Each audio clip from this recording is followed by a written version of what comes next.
Bismillahirrahmanirrahim. Assalamualaikum warahmatullahi wabarakatuh. Alhamdulillahirabbil alamin. Wassalatu wassalamu ala asyrafil anbiya'i wal mursalin wa ala alihi wa ashabihi ajma'in. Amma ba'd. Segala puji bagi Allah seluruh sekalian alam. Salawat dan salam atas junjungan Nabi kita, Nabi besar Muhammad sallallahu alaihi wasallam, dengan melafazkan Allahumma salli wa sallim wa barik alaihi. Tidak memperpanjang mukadimah, kami dari kelompok 8 ingin mempresentasikan hasil diskusi kami yang berjudul Budaya Organisasi. Sebelumnya, perkenalkan, nama saya Ahmad Habib Dairobi, NIM 0201193136. Baik, kita lanjut. Yang pertama ialah budaya organisasi. Budaya organisasi adalah sebuah sistem makna bersama yang dianut oleh para anggota yang membedakan suatu organisasi dari organisasi-organisasi lainnya. Sistem makna bersama ini adalah sekumpulan karakteristik kunci yang dijunjung tinggi oleh organisasi. Yang kedua ialah fungsi budaya organisasi.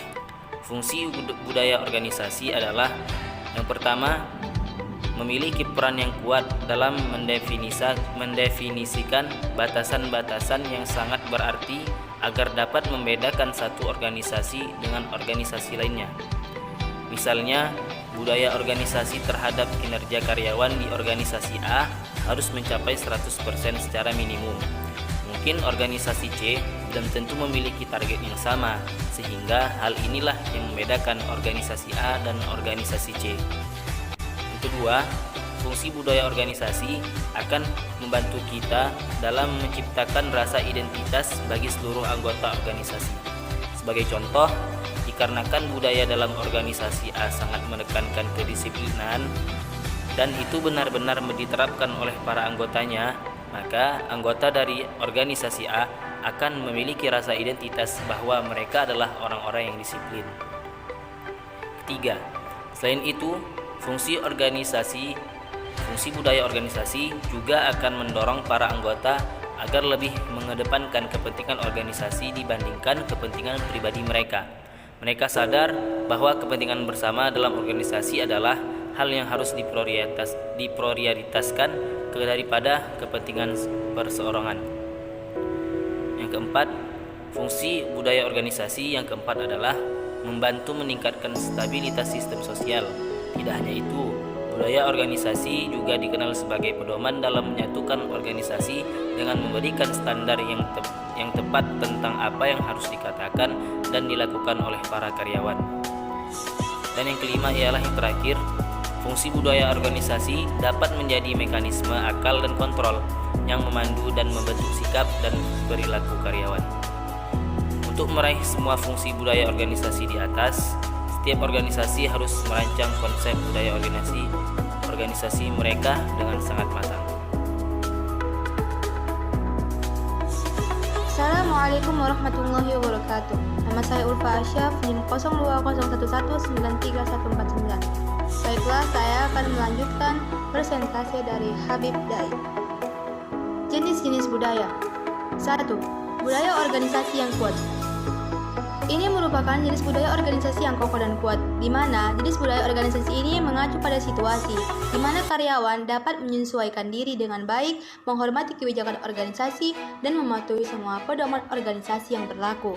Dalam budaya organisasi yang kuat seperti ini, setiap orang yang terlibat merasa sangat menikmati pekerjaan mereka dan menjadikan setiap tugas kerja sebagai pembelajaran baru, serta mereka mencoba untuk mendapatkan banyak pelajaran dan pengalaman sebanyak yang mereka bisa. Dengan kata lain, setiap anggota organisasi benar-benar menerima peran dan tanggung jawab mereka dengan sukarela. Yang kedua, budaya organisasi yang lemah.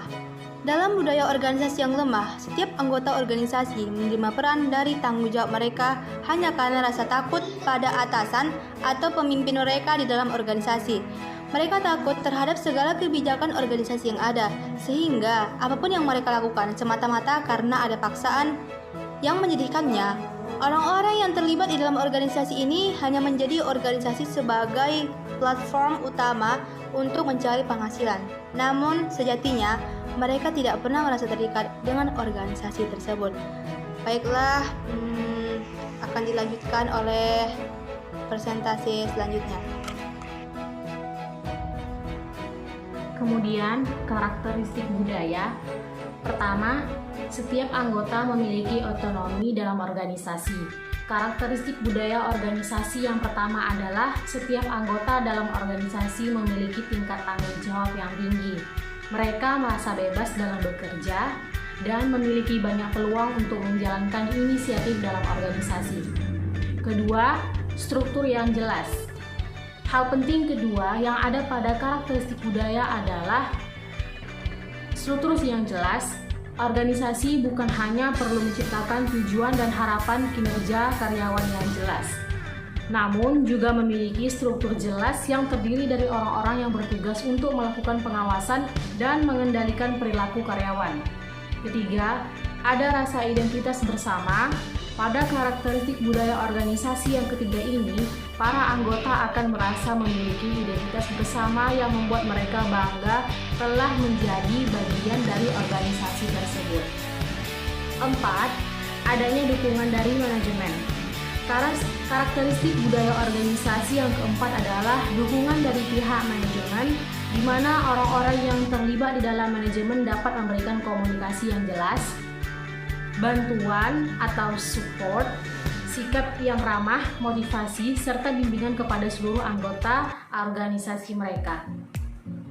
Kemudian yang kelima, lebih berorientasi pada hasil. Karakteristik budaya organisasi yang kedelapan ini melihat sejauh mana pihak manajemen fokus pada hasil atau pencapaian target yang diberikan karyawan. 9. Sistem penghargaan kinerja. Ini juga merupakan salah satu karakteristik budaya organisasi yang sangat penting, di mana organisasi harus memikirkan sistem penghargaan kinerja yang baik dan tepat untuk seluruh karyawannya.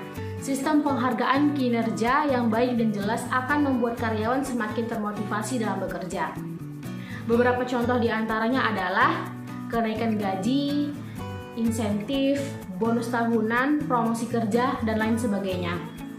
Yang ke-10, fokus pada anggota organisasi. Karakteristik budaya organisasi yang terakhir adalah organisasi memberikan fokus terbesarnya pada anggota organisasi.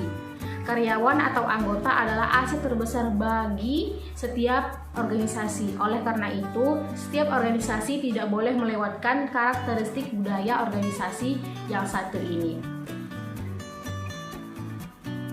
Dapat kami sampaikan, kurang dan lebihnya kami mohon maaf.